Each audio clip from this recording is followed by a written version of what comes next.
और इस बीच जो अलेप्पो में डेवलपमेंट हुआ है वो इंपॉर्टेंट है। अलेप्पो पर विद्रोहियों गुटों का कब्जा हो चुका है। विद्रोही यहां पर कब्जा जमा कर बैठे हैं। इदलीब क्षेत्र में विद्रोही गुटों और सीरियाई आर्मी, सीरिया की सेना के बीच भी जंग लगातार जारी है और इसके साथ ही हमा जंग का नया एपिसेंटर बनता नजर आ रहा है। हमा शहर के बाहर कई गांवों और छोटे कस्बों पर विद्रोहियों ने कब्जा जमा लिया है। विद्रोहियों का टारगेट हमा बन चुका है और बशर पर विद्रोही भारी पड़ते हुए नजर आ रहे हैं। इस इलाके में सिर्फ अलेप्पो का हम जिक्र कर रहे हैं। अलेप्पो में युद्ध छिड़ा हुआ है, इदलीब में जंग चल रही है, हमा की घेराबंदी कर ली गई है और दमिश्क अगला टारगेट नजर आ रहा है। और ऐसे में रूस की भूमिका बहुत इंपॉर्टेंट है क्योंकि रूस के सहारे ही सीरिया की सेना इस जंग में डटी हुई है। और एक और बड़ी खबर, कमांडर जावेद गफ्फारी को मिल सकती है बड़ी जिम्मेदारी।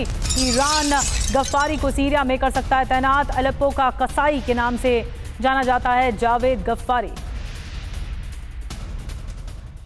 और सुमित हमारे साथ लगातार बने हुए हैं। सुमित, ये जो गफ्फारी की तैनाती हो सकती है, ये अभी आशंका है, क्या आपको लग रहा है कि क्या गफ्फारी की जो तैनाती होगी उससे कितना नुकसान होगा और आगे कैसे रणनीति बढ़ेगी?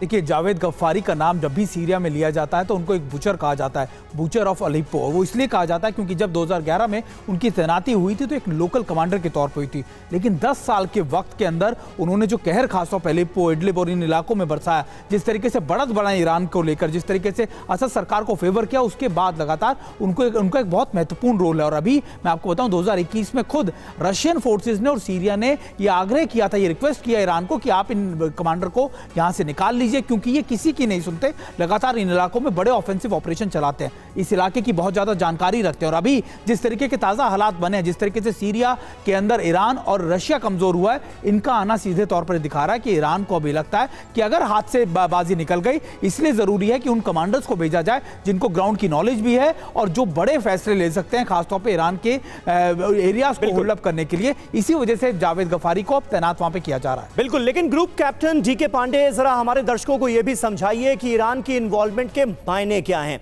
क्योंकि हम सब ये जानते हैं कि रूस और ईरान की बदौलत ही पिछले 8 सालों से बशर अल असद सीरिया की सरकार चलाने में कामयाब हुए हैं। अमेरिका सीधे मैसेज दे रहा है, ईरान का सपोर्ट छोड़ दो, विद्रोह बंद हो जाएगा। ईरान और रूस की डायरेक्ट इन्वॉल्वमेंट सीरिया में आसार क्या नजर आ रहे हैं?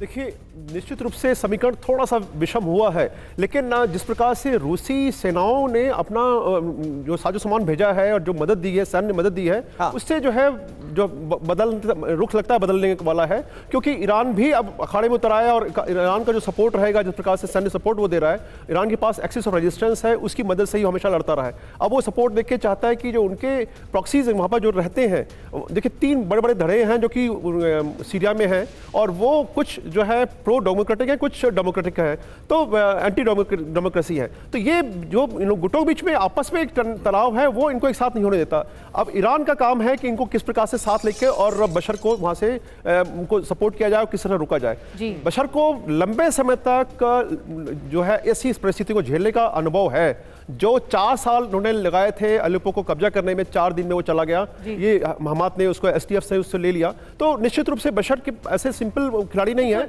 उन्होंने अपनी प्लानिंग जरूर की होगी कि अगर ये होता है तो क्या करेंगे। Contingency 1, contingency 2। पांडे सर, योजनाएं इसमें कितनी काम आती हैं, इसमें ईरान की एंट्री किस कदर डायरेक्ट होती है? अब सबसे बड़ा सवाल यही है कि युद्ध का एक नया स्तर क्या होता है। बहुत बहुत शुक्रिया आप तमाम खास मेहमानों का युद्ध पर चर्चा करने के लिए।